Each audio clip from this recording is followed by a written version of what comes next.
वंदे मातरम जय सनातन।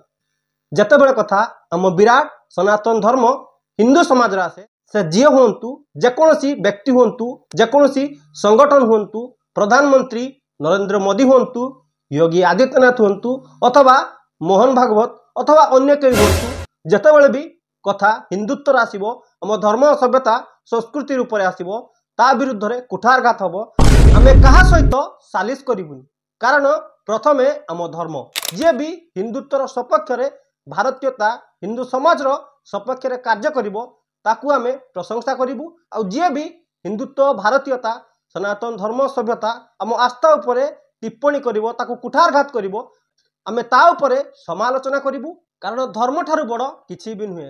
अनंत अनादि कालरू सनातन धर्म हिंदू धर्म भारतीय वैदिक धर्म चली आसुची। केते संगठन आसिबो केते पार्टी आसिबो केते राजनीतिक दल आसिबो केते व्यक्तित्व आसिबे सबुठारू बड़ हिंदू संगठन कहूतिबा आरएसएस प्रमुख मोहन भागवत कौन कहउचंती आपण माने थरे सुनि नियंतु। वर्तमान उत्तर प्रदेश में हाल ही के दिनों में मंदिर मस्जिद विवाद के मामलों में इजाफा देखने को मिला है, चाहे वो संभल की मस्जिद का विवाद हो या बदायूं और जौनपुर की। विवाद को लेकर आरएसएस प्रमुख मोहन भागवत की तरफ से एक बड़ा बयान सामने आया। पुणे में हिंदू सेवा महोत्सव के मौके पर मोहन भागवत ने कहा कि हर दिन एक नया मामला उठाया जा रहा है और इसकी इजाजत कैसे दी जा सकती है। मोहन भागवत ने यह भी कहा कि अयोध्या में राम मंदिर के निर्माण के बाद कुछ लोगों को लगता है कि वो नई जगहों पर इसी तरह के मुद्दे उठाकर हिंदुओं के नेता बन जाएंगे, जो कि स्वीकार्य नहीं है। बता दें कि भागवत ने मंदिर मस्जिद विवादों के फिर से उठने पर गहरी चिंता जताई है। जर ही हार्मनी जर जगाला पाहिजे असेल तर आपल्या देशात याचं मॉडेल उभं करायचं म्हणजे ही हार्मनी आपल्या देशात असली पाहिजे। श्रद्धेचा आदर त्यामुळे राम मंदिर झालं पाहिजे, ते होत आहे। हिंदूंची श्रद्धा स्थान हिंदूंना वाटतं, परंतु असं केलं म्हणजे हिंदूमध्ये नेता होता येतं म्हणून किंवा अतिरेकी भूतकाळाच्या ओझ्याच्या परिणामामुळे अतिरेकी तिरस्कार द्वेष शत्रुता संशय याच्या पोटी रोज एक नवीन प्रकरण काढणे हे कसं चालेल? हे नाही चालणार। शेवटी आपण आपलं सोल्युशन काय आहे जगाला आपल्याला दाखवायचं आहे की आपण सगळे एकत्र नांदू शकतो। मोहन भागवतर ए बयानबाजी परे ए बाचलामी परे शांतिदूत हिंदू विरोधी सनातन विरोधी माने खुश रचंती। आपण माने थोड़े सुनंतु ताको मुहर देश में हो रहे मंदिर मस्जिद विवाद और इस पर हो रही राजनीति के बीच कुछ ऐसा कह डाला जिस पर न सिर्फ राजनेताओं की प्रतिक्रिया सामने आ रही है बल्कि मौलाना भी अपनी राय पेश कर रहे हैं। करैना से सांसद और समाजवादी पार्टी की नेता इकरा हसन से जब मोहन भागवत के बयान पर सवाल पूछा गया तो उन्होंने हैरानगी जताते हुए एक शेर सुनाया कि देर आए दुरुस्त आए। इसके आगे जो कहा वो आप उन्हीं की ज़बानी सुनिए। हम लोग खुद आश्चर्य में हैं कि वहाँ से ऐसी स्टेटमेंट आई और पहली बार मैं उनकी स्टेटमेंट से इत्तेफाक रखती हूँ। और लेकिन ये भी मैं कहना चाहती हूँ कि ये सब प्रयोग जो हुआ है वो उन्हीं के संघ द्वारा ये शुरू हुआ था, लेकिन चलिए देर आए दुरुस्त आए और ये वक्त की पुकार है कि हम इसका भी वेलकम। इकरा हसन की तरह मौलाना मुफ्ती शहाबुद्दीन रज़वी बरेलवी ने भी भागवत के बयान का स्वागत किया। उन्होंने कहा कि आज की परिप्रेक्ष्य में इस तरह का बयान आना बड़ी अहमियत रखता है। उनकी ये बात चुभने वाली भी है और उनकी ये बात सही भी है। वो लोग जो लोग हिंदू मुस्लिम रोजाना करते हैं और उनका दिनचर्या इसी में बना हुआ है, जिंदगी उन्होंने इसीलिए वक्फ कर रखी है, तो उनको जरूर चुभेगी। वहीं ऑल इंडिया शिया पर्सनल लॉ बोर्ड के महासचिव मौलाना यासूफ अब्बास ने मंदिर मस्जिद विवादों के पीछे विदेशी ताकतों का हाथ बताया। देखिए, बहुत अच्छा बयान है और आरएसएस प्रमुख श्री मोहन भागवत जी का जो बयान आया है, मैं अपनी जानिब से उस बयान का वेलकम करता हूँ, इस बयान का स्वागत करता हूँ, क्योंकि हर मस्जिद के नीचे से मंदिर तलाश करना, हर मज़ार के नीचे से शिवलिंग तलाश करना मेरे ख्याल से ये बिल्कुल गलत है और ये सेहतमंद मुल्क की अलामत नहीं है। और अब ये सरकारों की जिम्मेदारी है कि सरकारें सख्ती से पूरी तरीके से उन लोगों के ऊपर लगाम लगाएं। मोहन भागवत के इस बयान को विपक्ष का भी समर्थन मिल रहा है। भागवत जी का बयान सही है जो उन्होंने कहा है कि हर मस्जिद के नीचे मंदिर न खोजें, देश में अव्यवस्था पैदा होगी। लेकिन उनके शिष्य ये बात मान नहीं रहे। ये दुखद बात है कि जो सबसे बड़े नेता हों उनकी बात लोग न माने। उनको चाहिए कि रास्ते पे लाने के लिए कुछ अपने शिष्यों के खिलाफ कार्रवाई करें। शशि थरूर का भी बयान सुन लीजिए। मैं बिल्कुल सहमत हूँ उससे इस विषय पर। मुझे पहले भी कहा था कि सारे मस्जिद के नीचे अब शिवलिंग ढूंढने की खोजने की कोई जरूरत नहीं। और वो बिल्कुल ठीक ही कहा। न जाने कितनों पे झूठे मुकदमे लग गए, न जाने कितनों को अपमानित होना पड़ा है, घरों में पुलिस गई है, महिलाओं के साथ अपमान का व्यवहार हुआ। तब कह रहे हैं कि हर मंदिर को नहीं खोदना चाहिए। तो अगर किसी व्यक्ति ने, इतने महत्वपूर्ण व्यक्ति ने अगर ये स्टेटमेंट दिया है तो उनकी जिम्मेदारी बनती है उनके दल के लोगों की। दिनो राति पानी पी पी की हिंदू संगठन आरएसएस को दिन राति गाड़ी देउथिबा ए दगला माने, हिंदू विरोधी माने, सनातन विरोधी माने, भारत विरोधी माने मोहन भागवतर ए बयान रे खुश हो जाउछन्ति। आपण माने थरे देखि दियंतु हिंदू विरोधी राजनैतिक दल, हिंदू विरोधी राजनेता, सनातन विरोधी ए शांतिदूत माने केते खुश अछन्ति। आपण माने उठू विचार करंतु। समस्त हिंदू समाज, भारतवासी जो माने भारतीयता, सनातन धर्म, सभ्यता, संस्कृति को आदर करती, तार सुरक्षा पाई आवाज उठाती, से समस्त धर्मयोद्धा माने आ विरुद्ध रे आवाज उठाती। मोहन भागवत को भी सेकुलरिज्म भाईचारार पीड़ा काटिलानी। सेइतिपई खुल्लम खुला मोहन भागवत कहउचंती मंदिर मस्जिद विवाद को सबुदिन पई समाप्त करा जाऊ। हिंदू मुस्लिम भाईचारा एकता बजाय रखा जाऊ। केवल हिंदू माने चुतिया हो जातु, केवल हिंदू माने सेकुलार हो जातु। हिंदू मानक ऊपर जेते भी अत्याचार होईची, हिंदू मानक ऊपर जेते भी अन्याय होईची, ताकू संविधानिक रूपे, ताकू भारतर गणतांत्रिक रूपे, कारण भारत होची परा बाबा साहेब आंबेडकर सर्वधर्म समभाव, समस्तों पई संविधान समान, समस्तों पई आईन समान। किंतु यह केवल बहानाबाजी, यह केवल ढंगबाजी। आज पर्यंत हिंदू समाज सहित तुष्टिकरण, हिंदू मान सहित अन्याय अत्याचार। मोहन भागवत को कहवा अनुसार हिंदू मान जिते भी अन्याय होती, जिते अत्याचार होती, हिंदू माने आईन रो, संविधान रो सहारा नहीं पारिबेनी।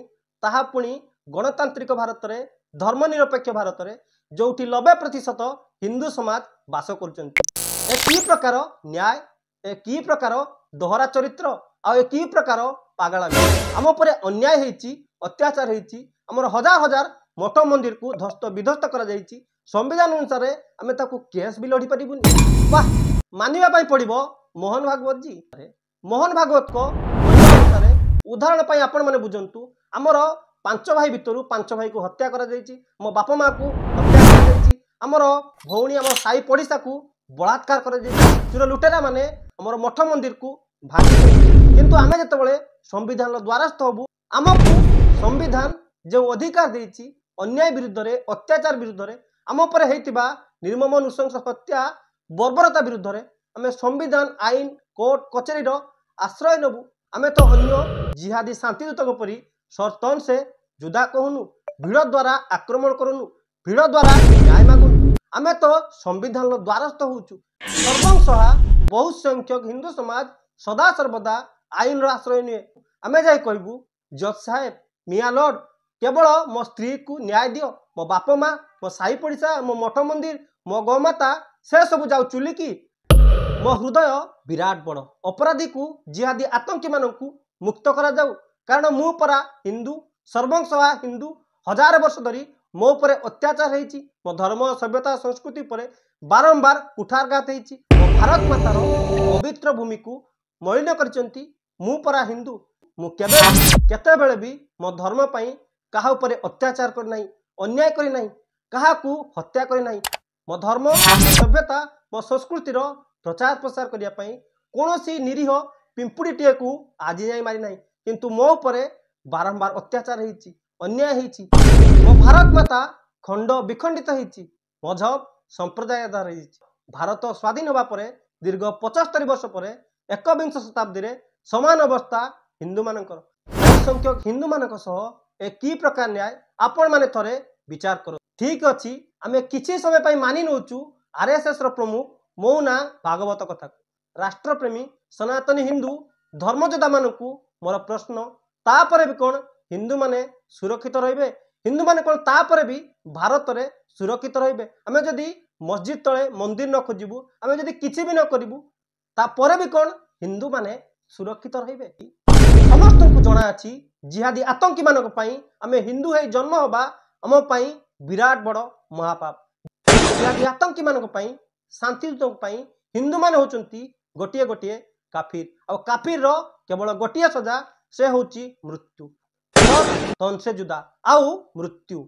अरे बांग्लादेश रे बे कौन होची, अफगानिस्तान रे कौन हैला, पाकिस्तान रे कौन होची, सारा विश्व रे शांतिदूत माने कौन करूचंती। ए अब्राहमिक मजहब पई सारा विश्व आजी अशांत, काहाकू अछपा नहीं। विश्वर जेकोसी जगह रे जेकोसी देश रे हिंदू बहुसंख्यक थिले, आज हाणिकी मारिकी काटिकी सामूहिक गण बलात्कार करिकी हिंदू माने आज अल्प संख्यक अकारण रे बिना कारण रे हिंदू मानकर सर्वनाश। आज से जगह सब हिंदू माने बहु संख्यक रु अल्प संख्यक ही एबे तांको पाखरे केवल दुईटी विकल्प, निजर जीवन बंचेबे नहले निजर धर्म बंचेबे। आउ ए मनोभाव सेमानकर आजी नुहे, दीर्घ 1400 वर्ष धरी एभली आतंक एभली जिहाद एभली सामूहिक गण बलात्कार करी सारा विश्व रे माने आतंक सृष्टि करचंती। एमानकर कोनोसी कारण नाही, कोनोसी विवाद नाही, अकारण रे माने मोहन भागवत को भी जना अछि ए जिहादी आतंकी शांतिदूत माने अकारण रे अन्य मजहब धर्मर संप्रदायर लोक मानकू सर्वनाश करिवे, सामूहिक गण बलात्कार करिवे, खोजी खोजी गाँ पर गाँ एमाने बर्बरता नृशंसता नाही नथिबा अत्याचार करचंती, जहा कि सदा सर्वदा मानवता विरोधी, संविधान विरोधी, आईन विरोधी। आपण सबु किछि निजर सर्वस्व देदेले भी ए जिहादी आतंकी मानकू आपण केतेबेले शांति करे परिबेनी, आ जिहादी आतंकी माने केतेबेले भी चुप बसिबेनी। जते पर्यंत शेष हिंदू बंचिछि एमाने जिहाद करिवे। गजवाई हिंदर कॉन्सेप्ट एमाने हिंदू मानकर सर्वनाश करिवे। आपण किछि करंतु अथवा न करंतु। अरे बांग्लादेश रे कोन होउछि, निरीह हिंदू माने अल्प संख्यक अछंती, केवल निजर जीवन को बंचाया पई सिटी से माने संघर्ष करचंती। गोटे गोटे महिला को ए जिहादी सुअर कीड़ा माने 10 जन मिसी बलात्कार करचंती, गाँ पर गाँ निया लगे दउचंती। बहुत संख्यक हिंदू माने आजी पर्यंत ए जिहादी आतंकी शांतिदूत मानक सह केवल भाईचारा प्रेम सौहार्द्य मानवता देखिचंती, किंतु ता प्रति बदल रे ए जिहादी आतंकी माने कौन देइचंती, हत्या बलात्कार देश पर देश को लुंठन करवा, भारत रे अल्प संख्यक ही आतंकी सृष्टि करवा, गुंडागर्दी करवा, प्रत्येक दिन धर्मांतरीकरण करवा, प्रत्येक दिन आम गौ माता को हत्या करवा। जेते भाईचारा प्रेम वर्षा कले कौन हम, जितेबाला भी आम पवित्र पर्वपर्वाणी आसे एमाने अल्प संख्यक ही मुठी भर ही आम परे पथर आक्रमण करवा, दंगा सृष्टि करवा, पेट्रोल बम पकेवा, आम झील मानू लव जिहाद रे फसैबा, लैंड जिहाद रे सरकारी जमी को हाथेबा, रोहिंग्या आतंकी जिहादी बांग्लादेशी शरणार्थी को निजर बप्पा पुओ माइस उपयोग करी सेमानकु भारत रे बसैबा। ए जिहादी आतंकी मानकर हिंदू विरोधी, भारत विरोधी, सनातन विरोधी षड्यंत्र लंबा लिस्ट। अरे आमे पर एमानकु भारत माता को खंड खंड करी एमानकु इस्लामिक देश दे देलु, तापरे बे माने शांत नुहंती। एमानकर उद्देश्य गजबाहीन करिवे। जेते पर्यंत शेष हिंदू बंचिछि अकारण रे हिंदू समाज सर्वनाश करिवे। मंदिर मस्जिद विवाद हो केही किछि न करंतु, अकारण रे माने हिंदू मानकु सर्वनाश करिवे। आउ ए कथा काहाकू अछपा नहीं, मौना भागवत को भी अछपा नहीं, किंतु कोन पाए बाचलामी। एबे भारतर 10टी राज्य रे 200 रु अधिक जिल्ला रे 600 रु अधिक तहसील रे हिंदू माने अल्प संख्यक, आ सेठी हिंदू मानकर अवस्था काहाकू अछपा नहीं। से काश्मीर फाइल हो, बेंगल फाइल हो, यूपी रो संबल हो किंबा अन्य कोनसी जगह हो, जेउटी हिंदू घटिची सेठी देश बांटिची आ सेठी हिंदू मानकर सर्वनाश होईची। ए कथा काहाकू अछपा नहीं। प्रमुख मोहन भागवतर कहवा अनुसार ए जिहादी आतंकी माने दंगा करिवे, ऊपर पेट्रोल बम फंकिवे, आम पर्वपर्वाणी रे पथर फिंगिवे, बखबड़ एक्ट रे आम जमी को हाथेबे, माने प्रत्येक दिन लाउड स्पीकर रे संविधान विरोधी, आईन विरोधी, प्रत्येक दिन लाउड स्पीकर रे हल्ला करिवे, प्रत्येक दिन आम भगवान को विरुद्ध रे हल्ला करिवे। प्रत्येक समय रे विदेशी, रोहिंग्या, बांग्लादेशी मुस्लिम मानक सपेक्ष रे छिड़ा हेबे। आ एते सब कला परे भी प्रत्येक दिन गजवा हिंद रे भारत को इस्लामिक राष्ट्र करिया पई प्लान करिवे, योजना करिवे। आउ तापरे आमे चुप रहिबा, आमे नीरव रहिबा, काहे कि ना भाईचारा सौहार्द्य सर्वधर्म समभाव सेकुलर जिन कीड़ा पर आमको काटी आम परा हिंदू आमर जिते किसी सर्वनाश हो जाऊ आमे किंतु भाईचारा को बजई रखा यह हूँ आरएसएस प्रमुख मोहन भागवतर बयान। बहुत संख्यक हिंदू समाज बास करुवा एबेकार भारत में कौन सीरिया कानून लागू हो गला ना एटा इस्लामिक देश हो गला आम उपर होइतिबा अत्याचार अन्याय विरुद्ध में धर्मनिरपेक्ष भारत में संविधानिक भारत में गणतांत्रिक भारत में आम आईन आश्रय नहीं पारिबुनी आम संविधान आश्रय नहीं पारिबुनी आम उपर जहाँ अन्याय अत्याचार होइछि आमे ताकु सब भूली जीवु ए सबु की प्रकार बाचलामी ए सबु की प्रकार पागलामी। आज जदि आपण माने चुप रहिबे ताले से समय आ बेसी दिन नुहे आपर मन इच्छा माने बयानबाजी करेंगे और बांग्लादेश परिस्थिति होगापाई आ बेसी समय लागिब नाही तेणु आ विरुद्ध में आवाज उठान से जी हो। वंदे मातरम। भारत माता की जय। जय सनातन।